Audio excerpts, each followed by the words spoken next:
Easy English audiobook.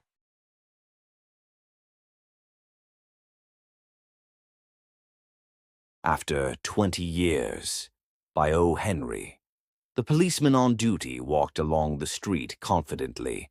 This confidence was natural, not meant to show off, especially since there were few people around. It was just 10 o'clock at night, but the cold wind with a hint of rain had already driven most people indoors. As he walked, the policeman checked the doors of the shops, twirling his club with skill. Every now and then he looked around carefully, making sure everything was in order. The area was quiet, as it usually was at this hour. Occasionally the lights of a cigar shop or an all-night cafe would still be on, but most of the businesses had been closed for hours. When he was halfway down the block, the policeman slowed down. In the doorway of a darkened hardware store, a man was standing holding an unlit cigar in his mouth. As the policeman approached, the man quickly spoke up. "It's okay, officer," the man said, trying to reassure him. "I'm just waiting for a friend. We agreed to meet here 20 years ago. Sounds a bit strange, doesn't it? Well, I can explain if you want to make sure everything's fine. About 20 years ago, there used to be a restaurant right here. Big Joe. Brady's restaurant." "Yes," the policeman said.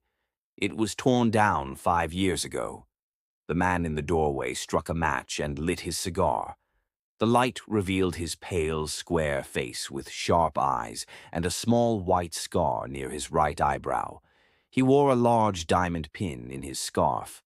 20 years ago tonight," the man said, "I had dinner here at Big Joe Brady's with my best friend, Jimmy Wells. He was the best friend I ever had. We grew up here in New York like brothers. I was 18 and Jimmy was 20. The next morning I was going to the West to make my fortune. Nothing could have dragged Jimmy out of New York. He thought it was the best place in the world. So we agreed that night that we would meet here again exactly 20 years later, no matter what.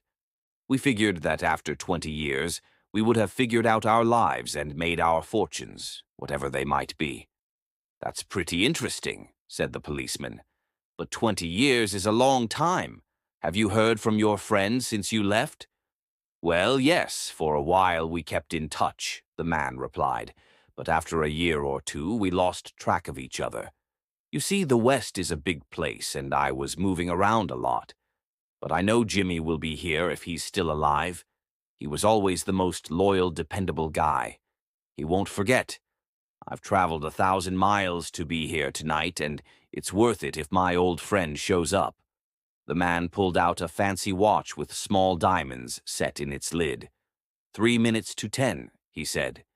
It was exactly 10 o'clock when we said goodbye here at the restaurant door. "You did well out west, didn't you?" asked the policeman. "Yes, I did. I hope Jimmy has done half as well. He was more of a steady worker, though. I've had to be sharp to get where I am. New York is good, but the West really makes a man tough." The policeman twirled his club and took a few steps. "I'll be on my way. I hope your friend shows up. Are you going to wait long?" "I'll give him at least half an hour. If Jimmy is alive, he'll be here. So long, officer." "Good night, sir," the policeman said, continuing on his way, checking doors as he went. By now, a fine, cold drizzle was falling, and the wind had grown stronger. The few people still out hurried by, their coat collars turned up and hands in their pockets. And in the doorway of the hardware store, the man who had traveled 1,000 miles to meet his old friend smoked his cigar and waited. He waited for about 20 minutes, and then a tall man in a long overcoat with the collar turned up to his ears hurried across the street.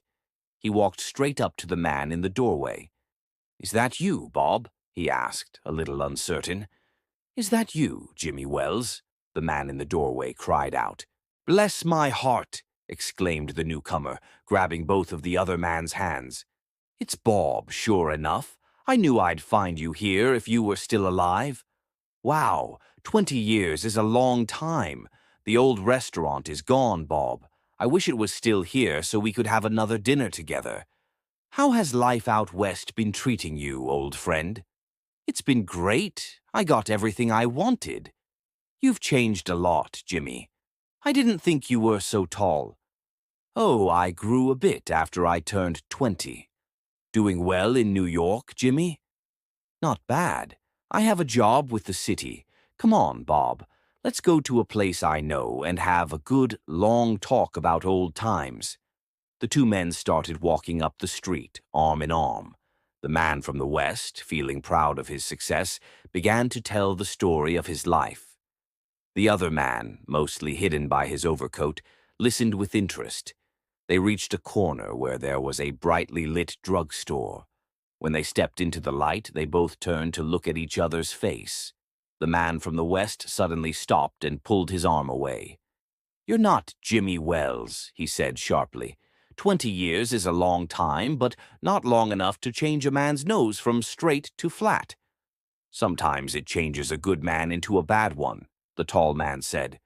"You've been under arrest for 10 minutes, Silky Bob. Chicago thinks you might have come this way and sent us a message that they want to talk to you. Are you going to come quietly? That's smart. Now, before we head to the station, here's a note I was asked to give you. You can read it here. It's from Patrolman Wells." The man from the West unfolded the small piece of paper he was handed. His hand was steady when he started reading, but it shook a little by the time he finished. The note was short. "Bob, I was at the meeting place on time. When you lit your cigar, I saw it was the face of the man wanted in Chicago. Somehow I couldn't arrest you myself, so I went and got a plainclothes officer to do the job. Jimmy,